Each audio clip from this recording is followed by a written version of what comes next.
Some would think that you betrayed Tinubu. Yeah, that's their cup of tea. When the news started. Yeah, some of them even said he was the one feeding me, that he was the one who made me, he was the one who did this, who did that. Look, Tinubu has always known that I'm an independent person. So when you guys went to him to contribute to the founding of the news, yes, what was the deal? Well, I never knew him until that moment. We got to know him through Chris Mama, a former journalist who was an aide to, who later became an aide to Atiku. So he was the one who introduced us, and he said he loved our stance against Babangida, against Abiola, asking us to go and apologize and that kind of and that. Oh, he would love to invest in us. And like many other investors invested in us, and we became friends. We became allies. I mean, if anything comes up, he'll come in and seek my opinion. He will tell you that Femi will tell you straight. He will tell you the way it is. In fact, let me give you a little story. I think in year 2000, was it year 2002 or 2001? I went visiting him on January 1 with my two sons. One of them is a lawyer and the other is another accountant.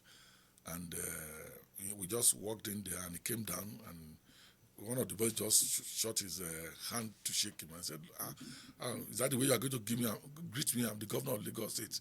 And the boy said, and so what?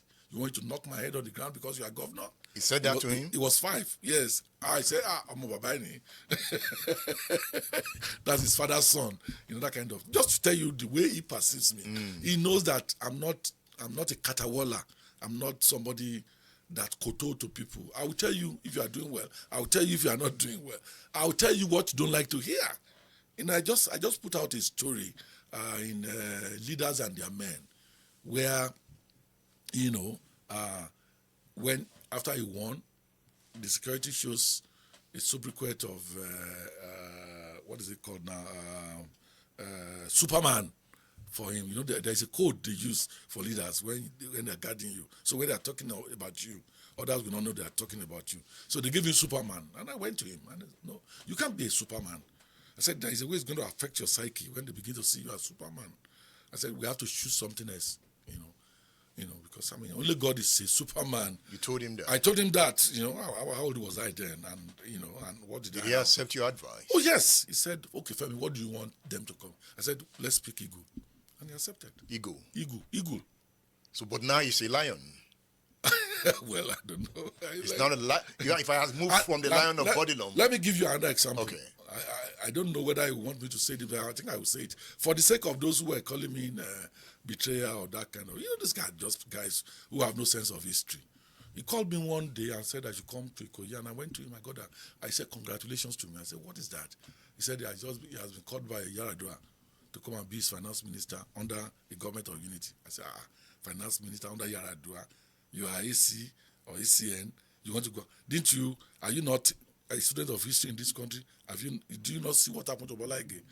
I said, you are digging your political grave if you accept that kind of job. And as we were saying that, a colleague of us entered, Rauf Aregbesola, and I said, same thing to him. Aregbesola said, no, Femi is right. That's not a job to take. And that was how we killed the idea. A businessman came in to join us and said, Femi, Rauf, you guys are too radical. This thing will benefit all of us. I said, no, we are not looking for that kind of benefit. We are looking for this man's survivor. He's our leader.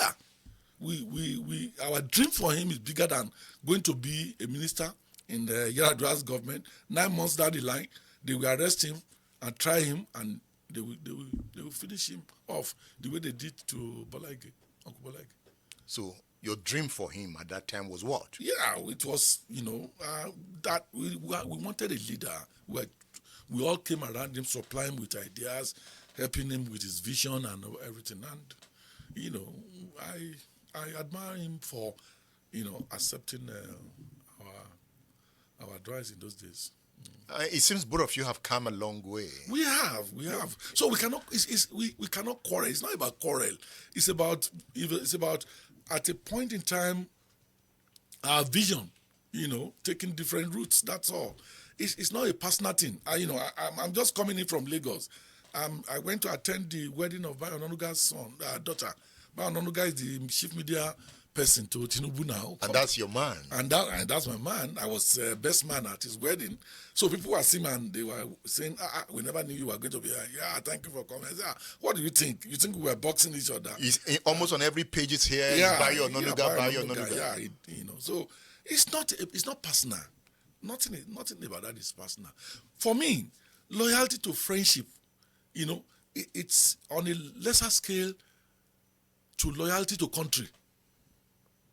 Whatever I have to do that will uplift 200 million Nigerians, that will make Nigeria respected in the Committee of Nations, that will make us live a good life, I can sacrifice my family for that. Of course, that was exactly what I did when I fought Abacha. I sacrificed my family. My wife, I was newly married, and I was running out of the country, coming back, going to jail, being arrested. My wife was all over the town. That is a sacrifice. My children were young. Again, why did I do that? I could have lived a much more comfortable life, going around collecting money from people, buying fine cars, going home to sleep after the day's job and that kind of thing. But no, I knew that I had to do something to rescue Nigeria from the military. That was why I went into all that I went to. Is that battle over? Well, such battles come in stages. We had the battle, against the colonial masters, which again journalists championed. Then we had the battle for nation building in the early 60s, up until the time the military came. Then the military came, we had the battle to fight the military so that they could go back to the barrack and stop the kind of destruction they were unleashing on Nigeria. Now we have democracy. The challenge of democracy now is a challenge of development. We need to have journalists who can also fight that battle. People will look at the budget, analyze it thoroughly, and tell the world that this can work, this cannot work.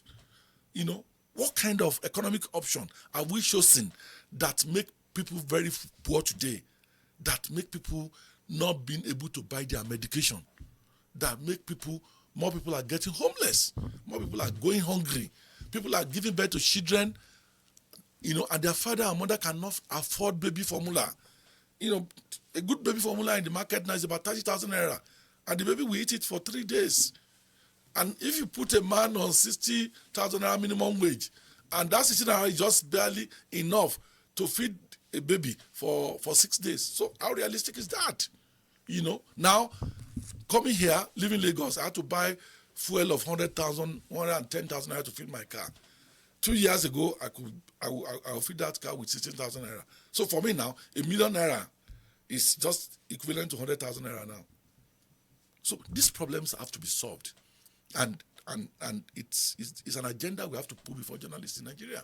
You can't just look on and watch this happen without posing the challenge and just allow things to go the way they are going. Femi Ojudu, the journalist. Yes. The radical journalist. Right. The journalist that could steal pictures for stories. Yes. You wrote a story here on page 125 of your book. This is the book you should read. If you have been reading and you have not read this book, then you've not read enough.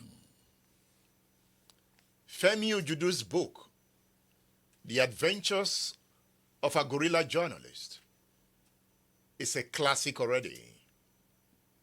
The stories here are fluid, exciting, inciting, inspiring, and funny.